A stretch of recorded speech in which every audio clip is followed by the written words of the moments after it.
It has often been described as almost cheating.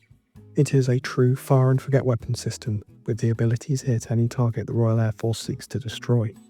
With its tandem heat warhead, it can take on tanks, buildings, bunkers and even troops in the open, and at a per-unit cost of just under £150,000, it is relatively cost-effective, which for the cash-strapped British military is a great upside. So how did Britain of all places end up with one of NATO's better weapon systems?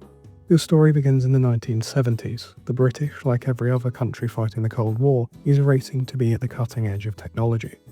Unlike those countries, Britain is trying to do it as cheap as possible, whilst not really having an idea of what they want. They would look at doing everything, from adapting their air-to-air missiles in an anti-tank role, adapting the swing-fire guided missile to be air-launched, manufacturing cluster bombs, and even going as far as purchasing Snab rockets from France, which was truly unthinkable. The 1970s British domestic weapons design is a bit of a mess, hence why most of the UK's equipment at this time is foreign-made. But from this list of ideas they settle on cluster bombs, and in British service this would be the BL-755. It uses 147 heat submunitions to cover an area of ground roughly the size of 3 football pitches, and the British liked them. They would remain in service until 2008 when the UK would sign its ban on cluster munitions, where they would be replaced by the CRV-7, which I've already done a video linked here. But the cluster bombs are by their very nature imprecise, and with the advancement of air defence, making use of them becomes riskier. Along with this, the price per kill is quite high, so an interest in increasing their standoff distance and making the systems more precise was high. They did go back to the idea of modifying the SRAM missile for an air-to-ground role, but concerns around its infrared seeker left the idea dead in the water. The next go was when they tried to fit laser seekers to the new Rapier missile, following in the tracks of the Swedes who had introduced a similar program the year prior, and this did seem to be going somewhere. That was until America'd and introduced their new suite of GPS-guided smart bombs in the 1980s. It really does help when your country has a near-endless money pit when it comes to developing new weapons. So, in 1987 the UK would put out AST-1238 and look for bids and development of a new air-launched anti-tank munition. Things were really starting to go into the right direction, until they killed the program in 1990 with the end of the Cold War. Britain had the idea that with the end of history there would be peace in our time, but a lot like the last time someone said that, the fantasy only lasted a year. The Gulf War would expose that not only was Britain not really prepared to fight a modern war, it had spent all of its efforts in the preceding years preparing for a war it would hopefully never fight. This had left them with some shortcomings, and one, unsurprisingly, was their ability to take out Iraqi tanks. While the F-111 Aardvark was tearing apart targets with Maverick missiles, the British Tornadoes would be relegated to striking airfields, and once their superiority had been achieved, dropping conventional bombs. Not really the modern war some had been hoping for. This, by the way, is a very good case study in why the fighter-blame mafia should be entirely ignored. But Britain went back to its drawing board and restarted AST-1238 in 1992, but this time it's called SRA-1238 because of bureaucracy. 5 bidders would step forward, and I'm going to ignore 3 of them because they wanted to make cluster bombs, and they're not really that relevant.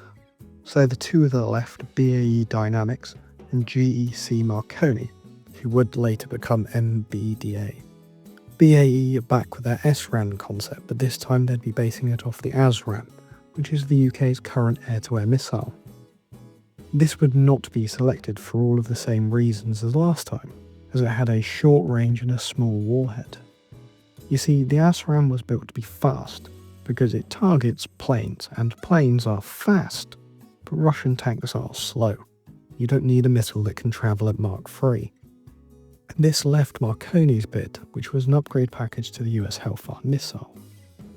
Why is it every time I make one of these videos, everything I'm told by my government is 100% British, turns out to either be Swedish or American? Anyway, the upgraded millimeter wave radio seeker allowed the missile to be used in all weathers and at night, and with an advanced avionics package, it was truly fire and forget. It would be field tested in 2000 and enter British service in 2005, just after the second invasion of Iraq. With a mass of 50 kilograms, a diameter of 180 millimeters, and a length of 1.8 meters, it's small and light enough that more than one could be used on almost every aircraft it's fitted to. Its 6.3 kilogram tandem heat warhead, with its dual fuses, makes it effective against a wide range of targets, with tanks, light armoured vehicles and bunkers. The Brimstone 2, which is a variant currently in service, has a range of over 60 kilometers, and it can strike out beyond line of sight, with an accuracy of less than a meter, so it's likely to hit its target. Now used in Ukraine, following the UK sending around 1,300 Brimstone 1 and 2 variants, it's getting significantly more use than was expected. So how's it doing? In a tactical sense, very well. The high accuracy in its warhead makes it as effective against tanks as MBDA promised. Somewhat surprising as it turned out to be quite effective against boats, which is just a nice development. But in a strategic sense, it's slightly rocky. The limited supply of missiles to Ukraine has meant that they have to pick their targets carefully. The idea of firing off a salvo of 8 Brimstones to hit 8 targets 60 kilometers away isn't one the Ukrainians can enact, limiting their use. The other problem is launchers. The Brimstone was developed to be launched from UK aircraft like the Eurofighter and the Tornado, aircraft the Ukrainians don't operate. This has, to a certain extent, been rectified as Brimstone missiles, somewhat ironically given their development, are now being used as improvised ground-to-ground attack missiles launched from trucks. They are doing quite well, but their biggest flaw doesn't seem to be with them, but with the British government, unwilling to spend a little bit more in order to boost production numbers and get more in the fight where they are dearly needed.